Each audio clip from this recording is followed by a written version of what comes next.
Okay, here we go, 15-2. Sorry to keep that individual in here so long. So were you That was sweating? unintentional. No, I wasn't sweating because Vincent's not here. Oh man, that I guy. actually have people I can trust. Oh man, that's true, you can trust us. Analyzing statistical data. Mostly. So in statistical data, what you have, one of the things that we're going to talk about is box and whisker plots. And in that, I think I'll just draw the box and whisker plot. You probably have seen these, right? At some point. And like this, and like this, right? So this is your lowest score. This is a box and whiskers plot. And then this, now I should have stated this, box and whisker plots, because this is important to know, they use medians, okay? It's not using averages, not using modes. It's using medians, has like mean, median, mode. Okay? So they use medians, okay? So what do box and whisker plots use? Medians, all right? So they don't use the average. So your lowest score, now they also use like lowest score and highest score. So they do use that. But then these middle dots, or yeah, these three dots, this is made up of, the middle dot is your median, and this is the the onest, I was going to write first, then I was going to write F. Wow. Okay. First quartile. And if you think quartile, what does quartile remind you of? Quarter, because 1, 2, 3, 4. So it's split up into quartiles, but it's called the first quartile. This is the lowest score. The first quartile is here. This is, what is the first quartile? It's the median of the lower half of data. And then you have your median, and then you have, and the median is just the median, and then you have your third quartile. Now, when you do the upper and lower half quartile, and that third quartile is the median of upper half of data. Now, when you do this, you don't use, like, let's say our median was, if there was an exact median, I'll just give some numbers. You don't have to write these numbers down, but you know, you could. But let's say you have an 80, an 87, an 88, a 92, and a 95. Not a lot of data here, but I want to write a bunch of numbers. If you were to do a box and whisker plot for this data, this would be the median. When you go to find the median of the lower half of data, you don't use 88 and 80. You go and like that, you separate out. So then the first quartile would be 83.5, and then the other one would be 90.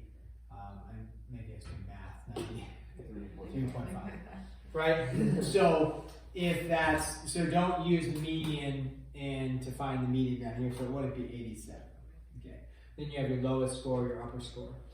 When you do a box and whisker plot, typically what you would do, well not typically, what you do is you also put a number line up top. So if this was the case, what you would do is you would put a number line up top if these were our numbers that we're using, and you would have like 80. Typically you don't just put the exact like 83.5.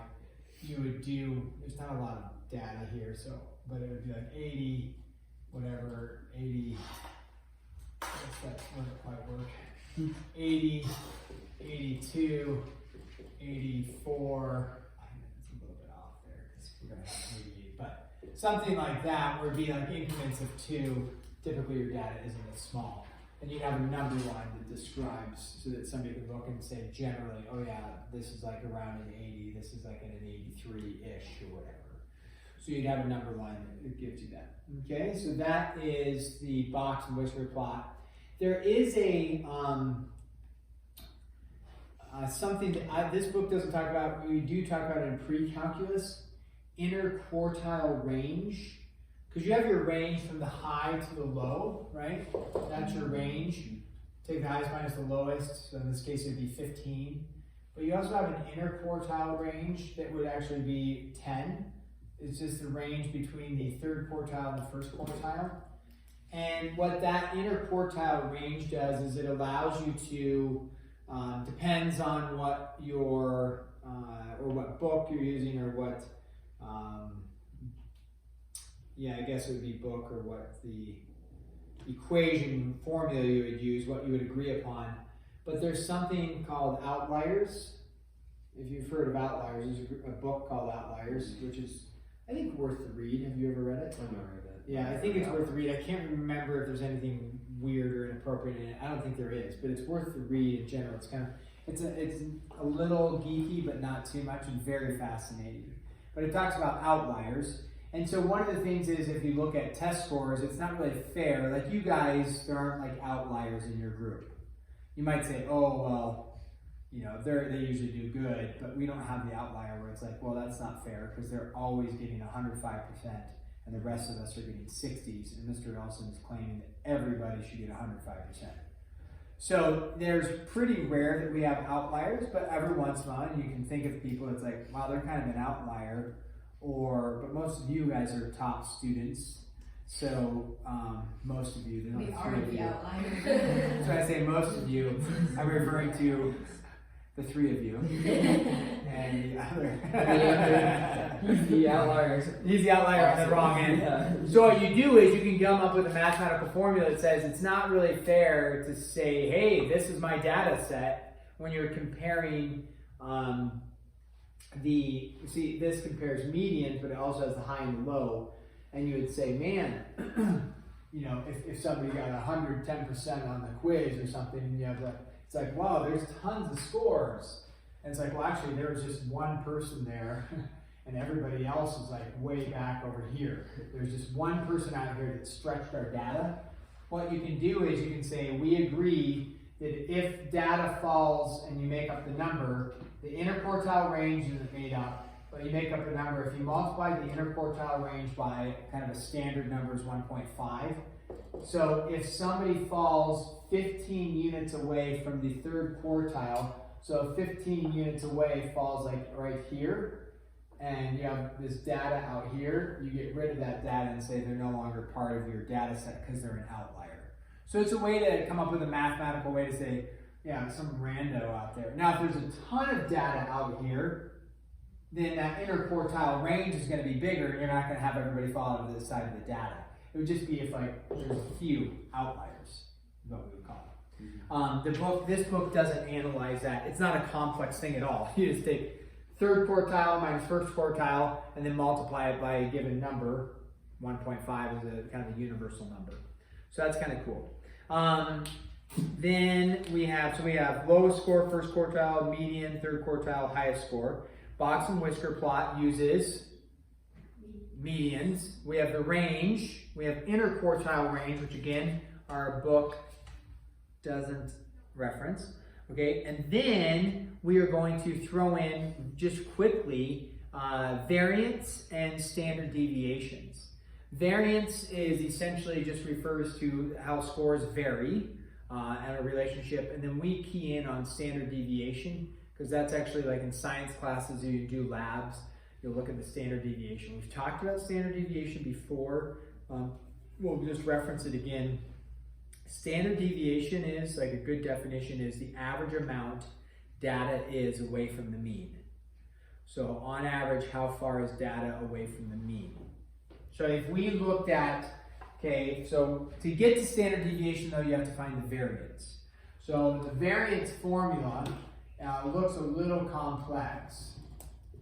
Okay, variance, but it actually is not.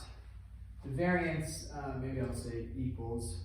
variance formula is you take your, actually I'm going to write it up here. Variance equals, you take your score minus the mean, you square it, plus the score minus the mean. So even if your scores are negative, they'll be squared, so they'll become positive, plus dot dot dot, plus x of n minus the mean squared, all divided by the number of items you have. So it's kind of like the average a little bit. You add up a bunch of stuff and divide by the number of items you have. This is cumbersome if you have 50 data points. You'd have to take every point minus the mean, square it, add it to the next one, right?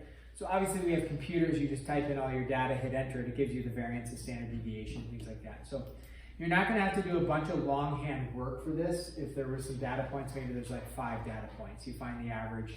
So, and then you take each score minus the mean, square it, plus the score minus the mean, square it, plus then divided by the number of scores. So what you get is a variance. The other, sometimes the, variance gives you that. To find standard deviation, which is what we think and talk about a lot more, at least for our basic purposes of stats, standard deviation. The standard deviation sometimes is the Greek letter sigma. So in that, it doesn't have to be that. You could just have whatever. You could call it x, but usually it's not x. But sigma is standard deviation. All standard deviation is, to find in the formula, it's the square root of the variance. So you have to find your variance, then you take the square root. So how do you find standard deviation? Get your variance, take the square root. Now, standard deviation, average amount of data is away from the mean. Let's talk for a second, help us kind of review it. If I have a test score, an average of, let's say, hey, our average was a 75. Not a good average in general for you guys. You'd be like, that's not great. So 75 is our average, okay? That's the mean, we'll call it the capital M. And if I said the standard deviation was 1, what that tells you is that on average, people were 1 unit away from the mean. So you were either on average, doesn't mean everybody was, but on average, you were either at a 76 or a 74. So that tells you your data is really close to the 75.